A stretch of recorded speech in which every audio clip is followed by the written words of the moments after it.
Hi நம்ம இன்னைக்கு என்ன பார்க்க போறோம் அப்படின்னா இன்வென்ட்ரி மேனேஜ்மெண்ட். அதாவது உங்களோட product inventory, catalogue inventory so எப்படி மேனேஜ் பண்ணுறது அப்படின்னு தான் பார்க்க போகிறோம். ஸோ நம்ம இப்போ மீஷோ செல்லர் பண்ணல இருக்கோம். இன்வென்ட்ரி இந்த சைடில் இருக்குது, இதை கிளிக் பண்ணிக்கோங்க. இல்லை சென்டர்லேயும் இருக்குது, இதை கிளிக் பண்ணிக்கோங்க. ஸோ நம்ம இப்போ இன்வென்ட்ரியில் இருக்கோம். மேலே பாருங்கள் ஆக்டிவ் ப்ராடக்ட் அப்படின்னு சொல்லிட்டு 77 கொடுத்துருக்காங்க, ஆக்டிவில் இருக்குது. அதே நேரத்தில் ஆல் ஸ்டாக்ஸ் அப்படின்னு சொல்லிட்டு 77 ப்ராடக்ட் கொடுத்துருக்காங்க. கீழே வந்து உங்கள் ப்ராடக்ட்டோட டீட்டெயில் கொடுத்துருக்காங்க. ஸோ உங்கள் ப்ராடக்ட்டை கிளிக் பண்ணிங்க அப்படின்னா பாருங்கள், ஸோ கம்ப்ளீட் டீட்டெயில் வரும். ஸோ இதில் பார்த்தீங்கன்னா கேட்லாக் ஐடின்னு மேலே போட்டிருக்காங்க பாருங்கள், அது உங்கள் ID number, catalogue ID number. So இதில் ஸ்டைல் ஐடின்னு கொடுத்துருக்காங்க பாருங்கள். ஸோ இந்த நம்பர் வந்து உங்களுக்கு எஸ்கேயூ ஐடி அப்படின்னு வரும். ஸோ உங்களுக்கு எஸ்கேயூ ஐடி கொடுங்க அப்படின்னு கேட்டாங்கன்னா இந்த நம்பர் தான் நீங்கள் கொடுக்க வேண்டியிருக்கும். ஸோ கேட்லாக் ஐடி கொடுங்க அப்படின்னு கேட்டாங்கன்னா இந்த நம்பர் நீங்கள் கொடுக்க வேண்டியிருக்கும். ஸோ அதுக்கடுத்து ப்ராடக்ட் ஐடின்னு ஒன்று இருக்குது. ஸோ இந்த இயர் நீங்கள் கிளிக் பண்ணிக்கோங்க.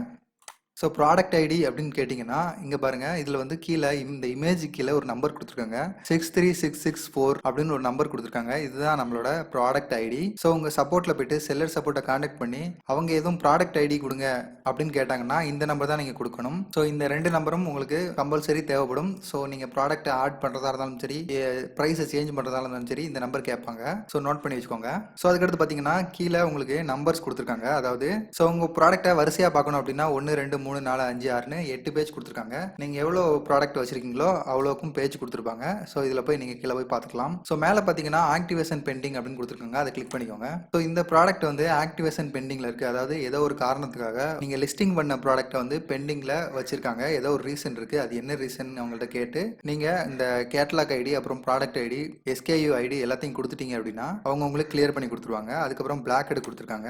ஸோ பிளாக் ஹெட்ல பார்த்தீங்கன்னா டூப்ளிகேட் இமேஜ் அப்படின்னு சொல்லி கொடுத்துருக்காங்க. அதாவது நீங்கள் உங்கள் இன்வென்ட்ரி அப்லோட் பண்ணும்போது, உங்கள் கேட்லாக் அப்லோட் பண்ணும்போது அகைன் அண்ட் அகைன் வந்து ஒரே பிக்சர் திரும்ப வந்துச்சு அப்படின்னா அதை அலோவ் பண்ண மாட்டாங்க.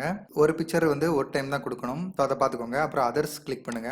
ஸோ அதர்ஸில் போனீங்கன்னா நான் வந்து மஸ்கிட்டோ லிக்விட் வந்து நான் வந்து லிஸ்டிங் பண்ணேன். ஸோ அந்த மஸ்கிட்டோ லிக்விட் வந்து அவங்க ரூல் படி வந்து சேல்ஸ் பண்ணக்கூடாதுன்னு நினைக்கிறேன். ஸோ உடனே பிளாக் பண்ணிட்டாங்க. நான் ரீசன் கேட்டேன், இல்லை சார் நான் உங்களுக்கு மஸ்கிட்டோ லிக்விட் அலௌட் கிடையாது அப்படின்ட்டாங்க. ப்ராப்பராக வந்து உங்களுக்கு சர்டிஃபிகேட் தேவைப்படும்னு நினைக்கிறேன். ஸோ அதை பார்த்துக்கோங்க. ஸோ அதுக்கடுத்து பார்த்தீங்கன்னா பஸ்டு. ஸோ இந்த பாஸ் 30 அப்படின்னு போட்டிருக்கிறது வந்து பாஸ் பண்ணி வச்சிருக்க ப்ராடக்ட். அதாவது எனக்கு இப்போதைக்கு ஸ்டாக் இல்லை, நான் அதனால பாஸ் பண்ணி வச்சுக்கிறேன் அப்படிங்கிற ப்ராடக்ட் தான் இதில் வச்சிருக்காங்க. ஸோ இந்த பாஸ் பண்ண ப்ராடக்ட்டை நீங்கள் இதில் கரண்ட் ஸ்டாக்ல வந்து 0 இருக்கு. ஸோ இதில் 1 கொடுத்து இதில் ரைட் கொடுத்துட்டீங்க அப்படின்னா நீங்கள் பாஸ் பண்ணி வச்சது உங்கள் இன்வென்ட்ரிக்கு போயிடும். ஸோ இது வந்து என்கிட்ட ஸ்டாக் இல்லை அப்படிங்கிற காரணத்துக்காக நான் வந்துட்டு இதில் வந்து பாஸ் பண்ணி வச்சிருக்கேன். ஸோ இது இனிமேல் நான் சேல்ஸ் பண்ணுறதா ஐடியா இல்லை, அதனால இந்த பாஸ் செக்ஷனில் இருக்கட்டும்னு விட்டுட்டேன். ஸோ அதுக்கடுத்து அவுட் ஆஃப் ஸ்டாக் அப்படின்னு இருக்கு பாருங்க, அதை கிளிக் பண்ணுங்க. ஸோ அவுட் ஆஃப் ஸ்டாக் அப்படின்னா இங்கே பாருங்க கரண்ட் ஸ்டாக்னு சொல்லிட்டு 0 இருக்குது. 0 இருக்கிற ஸ்டாக்ஸ் ஐட்டம்லாம் உங்களுக்கு வந்து அவுட் ஆஃப் ஸ்டாக்ல வந்துடும். ஸோ அதை எப்படி கிளியர் பண்றது? அது மட்டும் இல்லை, இங்க பாருங்க இன்வென்ட்ரி கீழே பாருங்க out of stock 70, out of stock வந்து 27 அவுட் ஆஃப் ஸ்டாக் இருக்கு.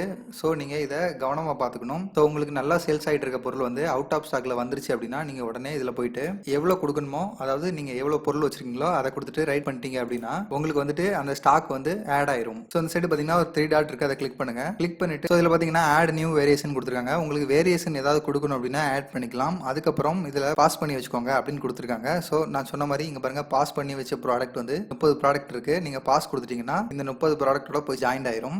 ஸோ அப்புறம் லோ ஸ்டாக் அப்படின்னு கொடுத்துருக்காங்க.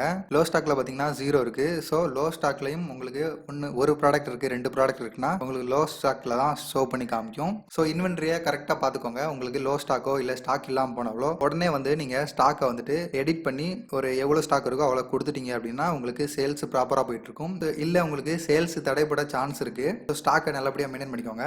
ஸோ உங்கள் இன்வென்ட்ரியை பொறுத்த வரைக்கும் இவ்வளோதான் விஷயம். இன்வென்ட்ரியை அவுட் ஆஃப் ஸ்டாக்கு அப்புறம் ஸ்டாக் மெயின்டெனன்ஸு, உங்களோட ஸ்டாக் வந்து நான் நிறுத்தி வைக்கணும் அப்படின்னா இதில் ஸோ இந்த மாதிரி விஷயங்கள்லாம் இருக்குது. பிளாக் பண்ணிட்டாங்கன்னா எதுக்கு பிளாக் பண்ணிட்டாங்க நீங்கள் கொஸ்டின் ரைஸ் பண்ணுங்கள். அப்புறம் ஆக்டிவ் பெண்டிங்கில் வந்து என்ன ரீசனுக்காக ஆக்டிவ் இன்னும் பெண்டிங்கில் இருக்குது அப்படிங்கிறத கேளுங்க. ஸோ எல்லாத்தையும் சப்போர்ட்டில் போய் நீங்கள் கேட்டு நீங்கள் உங்கள் டவுட்டை கிளியர் பண்ணிக்கலாம். ஸோ இன்வென்ட்ரியை கரெக்டாக மெயின்டைன் பண்ணால் தான் ஆர்டர் வந்து கன்யூஸாக வரும். ஸோ பார்த்துக்கோங்க. அவ்வளோதான். தேங்க்ஸ்.